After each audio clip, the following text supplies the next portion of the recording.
There are over 3,000 ETFs on the market right now. Most investors think the smart move is to own as many as possible. More funds, more coverage, less risk. What if that instinct is the exact thing holding their portfolio back? What if you only needed 3? In this video, I'll walk you through the 3 ETFs with the right combination of growth, yield, and dividend growth rate, and show you how Josh uses all 3 to build 2 portfolios that produce completely different outcomes over the long run. And in the end, I'll show you how $9 a day across these 3 funds builds one portfolio worth over $2.3 million, and another that pays Josh over $3,100 every single month in passive income. So here's where Josh starts. He has some savings, no portfolio, and a search bar with 3,000 results, which he doesn't know how to filter yet. He does what every investor does first. He sorts by returns, highest average annual return over the last 10 years. That's the winner. That's the one to buy. The logic feels bulletproof. Why would anyone pick a fund that grows slower when a faster one is sitting right there? But returns only measure one thing: how fast the balance gets bigger. They don't tell Josh whether that balance ever pays him anything. And they definitely don't tell him what happens if the one economy those returns depend on goes sideways for a decade. That's the part nobody talks about. A portfolio doesn't have one job. It has 3. Growth, making the balance as large as possible. Income, making sure that balance actually puts cash in his pocket along the way. And diversification, making sure the whole thing isn't tied to one market for the entire ride. Most investors build for the first job and completely ignore the other 2. Josh almost does the same thing. Then he finds the one metric that connects all 3, the dividend growth rate, not the yield, the number that determines how fast income compounds year after year. It's the difference between a portfolio that looks good on a screen and one that actually changes how someone lives. That's what Josh is looking for now. Not the best ETF. 3 ETFs, each one built for a different job, and each one working with the others instead of against them. So Josh starts with what he knows. If a portfolio has 3 jobs, he needs a way to find the right fund for each one. Not a system, just 3 questions. The first one is simple. Which fund grows the fastest? No income requirement, no defensive positioning, just the ETF that turns $9 a day into the biggest possible number over the long term. But a growing balance that never pays anything isn't a portfolio, it's a scoreboard. So the second question flips it. Which fund pays while it grows? Not just a yield that sits flat for decades, but income that increases every single year. An ETF yielding 3% sounds the same as any other ETF yielding 3% until one of them compounds that payment at 11% annually and the other doesn't. That gap is the entire argument for dividend growth investing. Then Josh looks at what's underneath both of those answers. US companies, US market, US economy. Everything riding on one country for the entire journey. The third question is the one most investors never ask. Which fund runs on a completely different source? Different companies, different countries, different cycles. Not to replace the first 2, but to make sure the whole thing doesn't depend on one economy getting it right every single year. That's the framework. Now, Josh needs to find the 3 funds that fit it. So let's start with filter 1. Josh's first question was simple. Which fund grows the fastest? So he starts looking at sectors. Healthcare, financials, energy. They all have their runs, but one sector has outperformed everything else over the last 2 decades, and it's not even close. Technology. The question is, which fund gives him the broadest exposure to it? That's where VGT comes in. Nvidia, Apple, Microsoft, Broadcom, Micron. These are the companies building the infrastructure that everything else runs on. AI chips powering data centers, cloud platforms running the back end of every business on the planet, semiconductors inside every device that exists. VGT doesn't pick one corner of tech. It owns the entire industry, software, hardware, and semiconductors, across large, mid, and small cap companies all in one fund. And the way it's built matters. 3 stocks alone make up 25% of the fund, and roughly 59% of assets sit in the top 10 holdings, even though VGT holds over 322 companies underneath. That concentration isn't a flaw. The biggest companies in tech get the biggest weight because they keep earning it, and every year the index rebalances to reflect who's actually leading. The expense ratio is 0.09%, one of the lowest in the sector. VGT is not about distributing dividends, It carries a 0.43% dividend yield, a 5.49% dividend growth rate, and an average annual share price appreciation of 20.94%. And that last number is the only reason this fund has a place in the portfolio. So what would happen if Josh only invests in VGT? $9 a day, nothing else. After the first year, Josh would have $3,285 in. Give it 10 years of consistent contributions and reinvested dividends, and the balance would climb to around $90,092. By year 20, it would reach roughly $694,676. And if Josh stays the course all the way to year 30, the portfolio would grow to approximately $4,742,701. Now, look at what that portfolio is actually paying him. Year 30 dividend income, $130 a year, $11 a month, on a $4.7 million portfolio. That's the growth question answered. VGT builds wealth faster than almost anything else out there, but a $4.7 million account paying $11 a month is a number without a life attached to it. The balance is massive. The income isn't there. And the exposure, every company in the fund lives inside the same sector in the same economy. If tech has a rough decade, there's nothing underneath catching the fall. And that's not a problem with the fund. That's the fund doing exactly what it was designed to do: maximize the return, but it has its own trade-offs: income and volatility. 2 more funds still to come, and in the end, I'll show you how combining these 3 ETFs builds one portfolio that crosses $2.3 million and another that pays Josh over $3,100 every single month. VGT answered the growth question, but Josh is staring at $11 a month on a $4.7 million portfolio, and the second question from his framework is staring right back: which fund actually pays while it grows? That leads him to dividend ETFs, and the first thing he notices is that not all of them work the same way. Some just buy whatever has the highest yield right now, which sounds great until those companies start cutting payments. Josh needs something that filters harder than that. SCHD does something most dividend ETFs don't. To get into this fund, a company needs 10 consecutive years of paying dividends. Not 1 year, not 5, 10. Then 4 more screens on top of that: cash flow to debt ratio, return on equity, dividend yield, and dividend growth rate. A company has to survive all 5 of those cuts to make it in, and every single year at reconstitution, any company that stops meeting the standard gets removed. That annual self-cleaning is what separates SCHD from dividend ETFs that end up holding yesterday's dividend payers. The 2026 reconstitution just ran: 22 stocks removed, 25 added. Abbott Laboratories and United Health Group among the biggest new entries. The companies that survive, ConocoPhillips, Merck, Home Depot, Verizon, are businesses that have paid and raised dividends through recessions, oil shocks, and multiple rate cycles. The methodology doesn't change. The companies that qualify for it do. Now, Josh has seen SCHD's recent performance, and it hasn't been its strongest stretch. That's real. But this isn't a fund he's buying for last year's return. The reason SCHD is sitting in this portfolio comes down to one number: the dividend growth rate. That 10.43% compounding year after year is what turns a modest starting yield into high income over time. SCHD carries a 3.42% dividend yield, a 10.43% dividend growth rate, and an average annual share price appreciation of 8.72%. And it's that middle number doing the work that doesn't show up until the later years. So what would happen if Josh only invests in SCHD, $9 a day, nothing else? After the first year, Josh would have $3,285 in. By year 10, the balance would grow to around $59,098, paying roughly $1,973 in annual income, about $164 a month.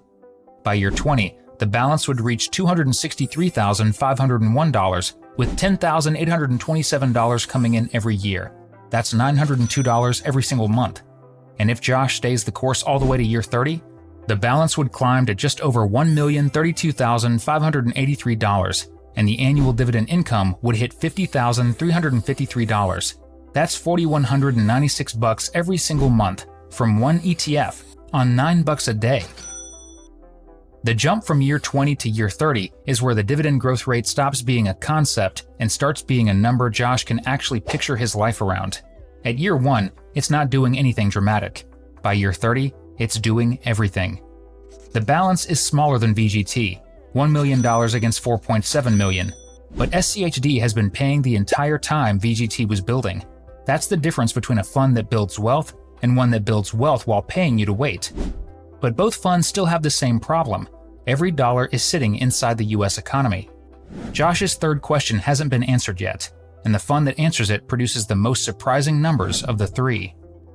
So let's talk about the fund most people skip, and why that might be the most expensive mistake in a 30-year portfolio. VGT and SCHD are both US funds, different strategies, different companies, but the same market underneath both of them, the same economy absorbing both of their risks. When the US does well, both funds do well. When it doesn't, there's nowhere else for either of them to go.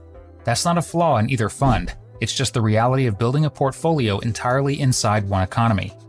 Here's what that actually looks like in practice. The entire 2000s, a full decade, the S&P 500 returned roughly negative 0.9%. The Nasdaq was even worse. It plummeted 77% during the dot-com crash, and it took until 2015 to recover what it lost. But international markets during that same period didn't follow the same script. Emerging markets, global energy, and international dividend payers kept compounding while the US spent a decade going nowhere. It's a historical fact, and it's the entire reason Filter 3 exists. Not to hedge against the US, but to make sure the portfolio has a third leg that runs on a different engine entirely. FNDF is built differently from anything Josh has looked at so far. VGT and SCHD both weigh their holdings by market cap. The biggest companies get the biggest slice. FNDF weights by sales, cash flow, and book value. The most fundamentally sound companies get the most weight, not the most hyped ones. That structural difference is why the holdings look nothing like VGT or SCHD. Samsung Electronics, Shell, Total Energies, Toyota, Glencore. 893 holdings across 30 countries, spread across industrials, financials, consumer cyclical, and basic materials. A genuinely different portfolio running underneath the other two. There's also a structural reason why international dividend payers grow their dividends faster than US companies. Companies operating in slower growth economies return more cash to shareholders instead of reinvesting aggressively into expansion.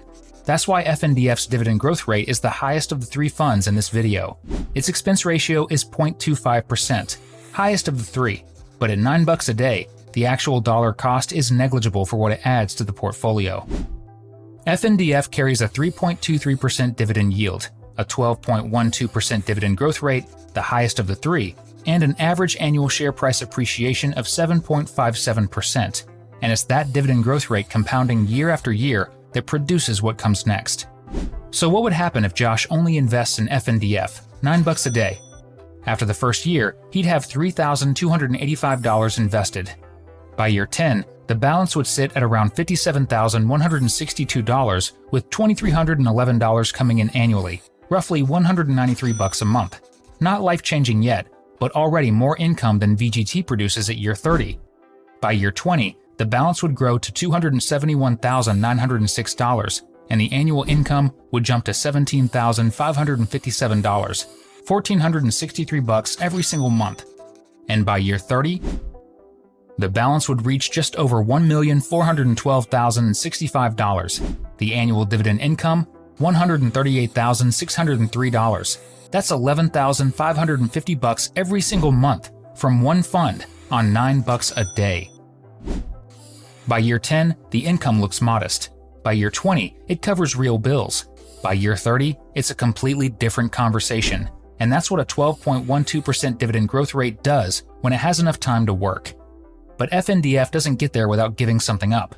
The appreciation is the slowest of the three, 7.57% against SCHD's 8.72% and VGT's 20.94%. And international funds carry currency risk that US funds don't. FNDF isn't here to compete on growth or balance size.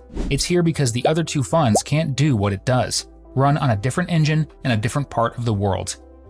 Now Josh has all three funds, the growth engine, the income anchor, and the international multiplier. The only question left is how to put them together. In just a couple of minutes, I'll show you how Josh combines these three funds into two portfolios, one worth over $2.3 million, the other paying him over $3,100 every single month, same $9 a day in both. But the funds themselves aren't the decision. The way Josh splits the money across them is what determines whether the portfolio pays him back along the way or builds the biggest possible number. Because the same 3 ETFs can be weighted completely differently to produce completely different outcomes, some investors want the portfolio to start paying them back while it grows, thinking about passive income, maybe early retirement, maybe just the security of knowing the account is generating real cash every month. Others are focused purely on building the biggest number possible for retirement and converting it to income later. Neither approach is wrong, they just answer different questions. So Josh takes the same 3 funds and builds 2 real portfolios. One is built around dividend income, designed to pay him back consistently and keep raising the payment every year. The other leans hard into growth, designed to build the largest possible balance. Both use SCHD, FNDF, and VGT. The weight is the only thing that changes. Think of it this way. If Josh puts most of his money into the fund with the highest dividend growth rate and the least into the fund with the lowest, the whole portfolio's income grows faster. If he flips that and puts most of the money into the growth fund, the balance gets bigger, but the income stays small. Same 3 funds. The weight decides what the portfolio actually does. Let's start with the dividend portfolio, the one built to pay Josh back. This portfolio isn't about watching a balance grow on a screen, it's about receiving real cash, every quarter, that keeps increasing year after year. Here's how Josh sets it up. SCHD takes 50%, the income anchor, the proven selection process, the 10.43% dividend growth rate doing the heavy lifting.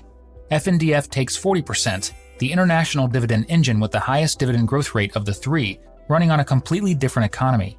VGT sits at 10%, not here for income, just adding growth in the background while the other 2 pay. Blended out, the dividend portfolio carries a 3.05% yield, a 10.61% dividend growth rate, and an average annual share price appreciation of 9.48%. And that combination is what makes $9 a day work harder than most people expect. So what would happen if Josh puts his $9 a day into this split? After the first year, Josh would have $3,285 in. By year 10, the balance would reach around $59,768, paying roughly $1,689 in annual income, about $141 a month. By year 20, the balance would grow to $265,080 with $8,728 coming in every year, $727 every single month. And if Josh stays the course all the way to year 30, the balance would hit just over $1,002,540, and the annual dividend income would reach $37,129. That's $3,094 every single month. The balance is smaller than any of the 3 funds running solo on $9 a day, but that's the point. VGT on its own builds a massive balance with no income. SCHD on its own pays well, but stays concentrated in the US. FNDF on its own has the highest income, but the slowest growth. This portfolio takes the best of all 3, consistent income that grows every year, spread across multiple economies, with enough growth underneath to keep the balance climbing. And because the income is coming from 2 different funds in 2 different markets, it's not dependent on any single economy or sector to keep paying. By year 30, it's $3,094 arriving every month, whether Josh works or not. Now let's look at the other side, the growth portfolio. Same 3 funds. Josh flips the weights. VGT moves to 70%. Growth is the only priority. SCHD drops to 15%. FNDF drops to 15%. Those 2 aren't here for income anymore. They're there to keep things steady while VGT does what it does best. And for anyone wondering why not just go 100% VGT, SCHD and FNDF at 15% each keep the portfolio from becoming a single sector concentrated bet. Even a growth investor needs a floor underneath the compounding. Blended out, the growth portfolio carries a 1.3% yield, a 7.23% dividend growth rate, and an average annual share price appreciation of 17.1%. And that appreciation rate is the entire argument for this portfolio. So what would happen if Josh puts his $9 a day into this split instead? After the first year, Josh would have $3,285 in.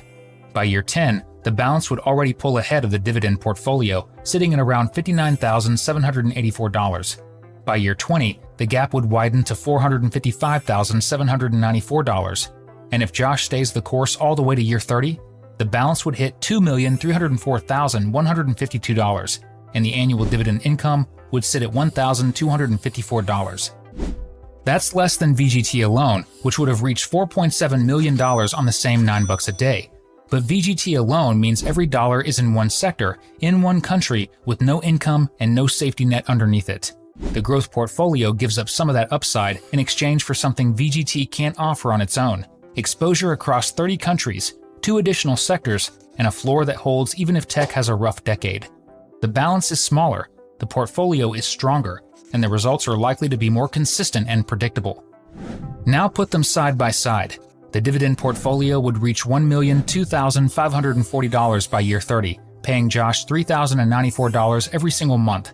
The growth portfolio would more than double that balance at $2,304,152, but the monthly income would be $105. Same 3 funds, same $9 a day. The weight is the only thing that changed. If you want to see what $35 a week into 5 Vanguard index funds is projected to pay, over $8,000 a month, that video is on screen right now.